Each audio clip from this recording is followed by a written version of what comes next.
দর্শক, রাজধানীর তেজগাঁও গরুর হাটে আছেন আমাদের সহকর্মী আর কে রেজা। তিনি জানাচ্ছেন সেখানকার সবশেষ পরিস্থিতি।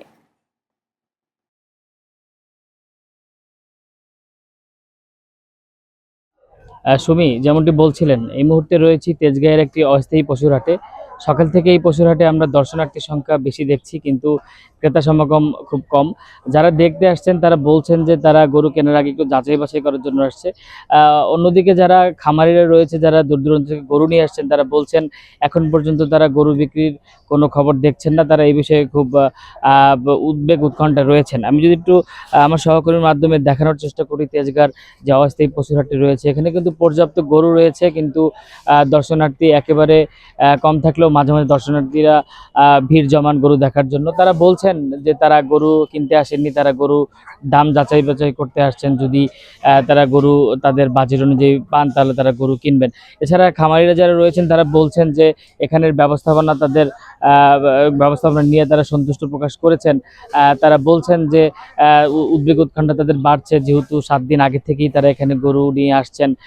গরু তৈরি করা এবং গরুর খাবার এবং তাদেরও থাকার খরচ রয়েছে, যেহেতু তারা এই বিষয়ে নিয়ে উদ্বেগ উৎকণ্ঠায় রয়েছেন। তারা গরু বিক্রি না করা পর্যন্ত তারা উদ্বেগ উৎকণ্ঠায় থাকবেন, এমনটাই জানিয়েছেন। অন্যদিকে ইজারাদাররা বলছেন এখানে যেহেতু একটা শিল্পাঞ্চল এরিয়া, এখানে বিভিন্ন ধরনের মানুষ এখানে বাস করেন, তারা সময় যত গড়াবে তারা গরু কেনার জন্য ভিড় জমাবে, এমনটাই বলছেন তারা। তো সুমিত, এই ছিল আমার কাছ থেকে তেজগাঁর যে অস্থায়ী পশুর হাটটি রয়েছে সেই পশুর হাটের বেচা কেনার সর্বশেষ পরিস্থিতি। ধন্যবাদ রেজা আপনাকে আমাদের সাথে যুক্ত থাকার জন্য। দর্শক, এবার রংপুরের সটিবাড়ি গরুর হাট থেকে সহকর্মী রবিউল ইসলাম জানাচ্ছেন সেখানকার গরুর হাটের সবশেষ খবর।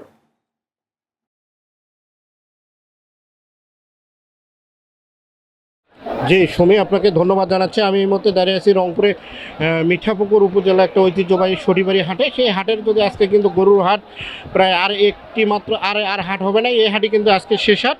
আপনাকে একটি জিনিস জানিয়ে রাখি, এই হাটটি কিন্তু রবিবার এবং বৃহস্পতিবার অনুষ্ঠিত হয়। এই হাটে কিন্তু ক্রেতা বিক্রেতার সবারই কিন্তু একটা চাহিদা থাকে যে সটিবাড়ি বড় হাট, এই হাট থেকে গরু করার জন্য। তবে রংপুর জেলা প্রাণী সম্পদ অধিদপ্তরের তথ্য অনুযায়ী এবারে জেলার কুরবানির জন্য যে পশু প্রস্তুত আছে সেটা প্রায় 3 লক্ষর উপরে। আর রংপুরের চাহিদা কিন্তু 2,55,000-এর মতো সামথিং। তার চাও প্রায় 1 লক্ষ গরু কিন্তু 1 লক্ষ পশু কিন্তু কুরবানির জন্য বেশি আছে বলে আমাদেরকে জেলা প্রাণী সম্পদ অধিদপ্তর থেকে জানানো হয়েছে। তবে সুমি, আরেকটা জিনিস আপনাকে জানিয়ে রাখি যে সটিবাড়ি হাট ইজারাদারের তরফ থেকে এই হাটকে পরিচ্ছন্নতা রাখতে বা হাটে যাতে কোনো বিশৃঙ্খলা না হয় সেজন্য বিভিন্ন পশু চিকিৎসককে তারা নিয়েছেন। তারা বিভিন্ন ব্যাংকের সহযোগিতা নিয়েছেন যাতে কোনো প্রকার জাল নোট দিয়ে কাউকে হয়রানি না করা হয়। আর একটা জিনিস জানিয়ে রাখি যে আমাদের প্রশাসনের তরফ থেকে জানানো হয়েছে প্রতিটা হাটেই কিন্তু সাদা পোশাকধারী বেশ কিছু গোয়েন্দা পুলিশ আছে। কোনো প্রকার আইন শৃঙ্খলার বিঘ্ন ঘটলেই কিন্তু তারা শাশ্বত ব্যবস্থা নেবে। তবে রংপুর সটিবাড়ি হাট থেকে আমার কাছে এতটুকু ছিল সুমি।